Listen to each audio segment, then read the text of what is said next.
أعوذ بالله من الشيطان الرجيم.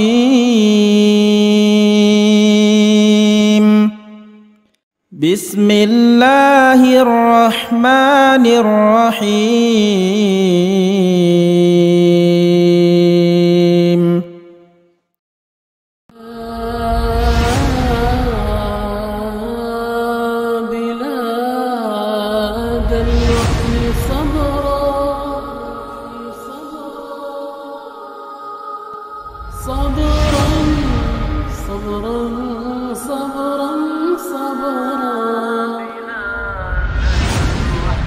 Seperti itulah seorang mukmin menjalani hidupnya, bahwa seorang mukmin itu paham betul bahwasanya tujuan hidup di dunia ini tidak lain adalah untuk beribadah kepada Allah. Sebagaimana Allah Subhanahu wa taala mengingatkan dalam surat Adz-Dzariyat ayat yang ke-56, A'udzubillahi minasyaitonir rajim, wa ma khalaqtul jinna wal insa illa liya'budun. Dan tidaklah aku, kata Allah, menciptakan jin dan manusia kecuali tujuannya adalah untuk beribadah. Oleh sebab itu, marilah ikhwafillah sekalian, kita senantiasa memfokuskan kesibukan kita, kefokusan hidup kita adalah untuk beribadah kepada Allah Subhanahu wa taala.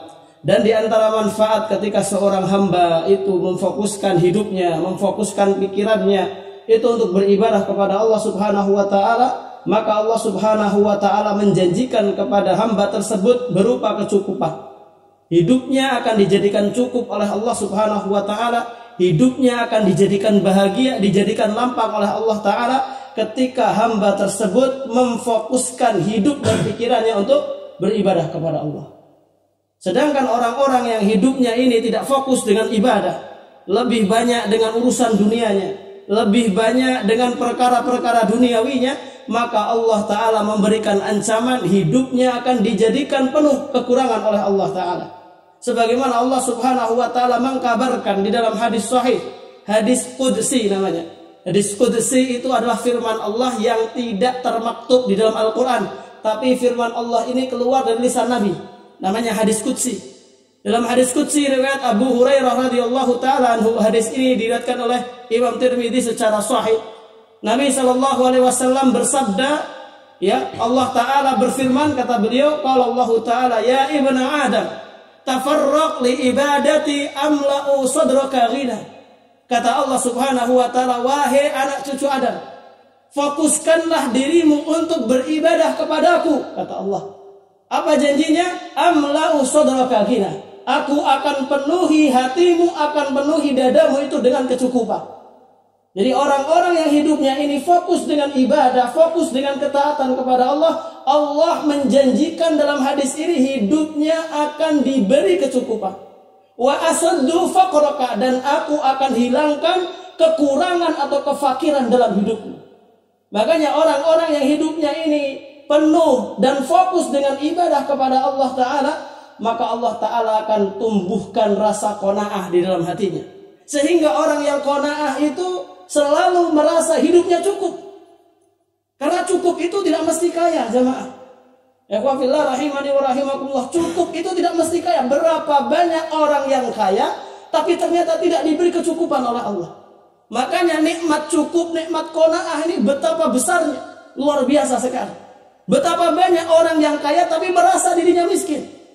Itu menunjukkan musibah dari Allah, azab dari Allah Ta'ala kepada orang tersebut, padahal hidupnya kaya, bergelimpangan dengan harta, tapi selalu terus merasa dirinya adalah orang miskin. Sedangkan orang beriman, orang yang ibadahnya, hidupnya ini fokus dengan ibadah kepada Allah, Allah Ta'ala akan berikan kecukupan di dalam hatinya. Allah Ta'ala akan jadikan hidupnya itu cukup, sekalipun tidak kaya. Allah Ta'ala jadikan hidupnya cukup sekalipun mungkin orang menganggapnya miskin. Tapi bagi dirinya, karena fokusnya dia beribadah kepada Allah, Allah Ta'ala berikan di dalam hatinya, dalam hidupnya itu yang namanya kecukupan. Kemudian dilanjutkan, wa illa taf'al.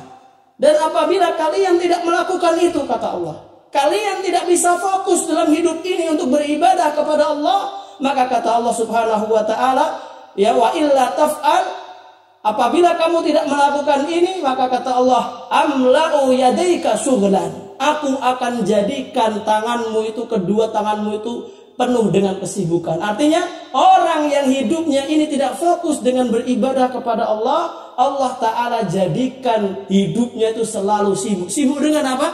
Sibuk dengan dunia. Habis waktunya itu untuk ngejar dan buru dunia.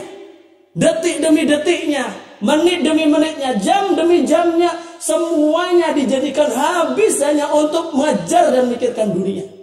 Ini adalah sebuah azab dari Allah Ta'ala bagi orang-orang yang hidupnya ini tidak bisa fokus beribadah. Allah Ta'ala jadikan azab itu berbentuk apa? Hidupnya itu capek, habis umurnya, habis semuanya, dikorbankan hanya untuk ngejar dunia. Walam asudda faqraka, dan aku tidak akan mencabut kekurangan atau kefakiran pada dirimu. Orang yang ngalor ngidul capek umurnya untuk nyari dunia, ikhwafillah, tidak pernah merasakan kecukupan. Karena itulah yang pasti akan dialami oleh mereka para pemburu dunia. Tidak pernah ada cukupnya. Makanya Imam Ibnu Qayyim rahimahullah mengibaratkan memburu, mengejar dunia itu ibarat minum air laut. Minumnya kerasa kenyang, tapi hausnya tidak hilang. Begitulah nasib yang dialami para pemburu dunia.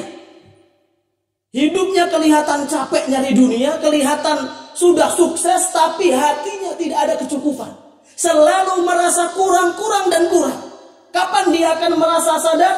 Ketika mulutnya sudah dimasuki tanah. Artinya ketika dia masuk ke liang kubur, baru dia paham, baru dia sadar. Alhaakumut takatsur hatta zurtumul maqabir. Celaka orang yang bermegah-megahan, orang-orang yang bermegah-megahan dengan dunianya. Celakanya sampai kapan?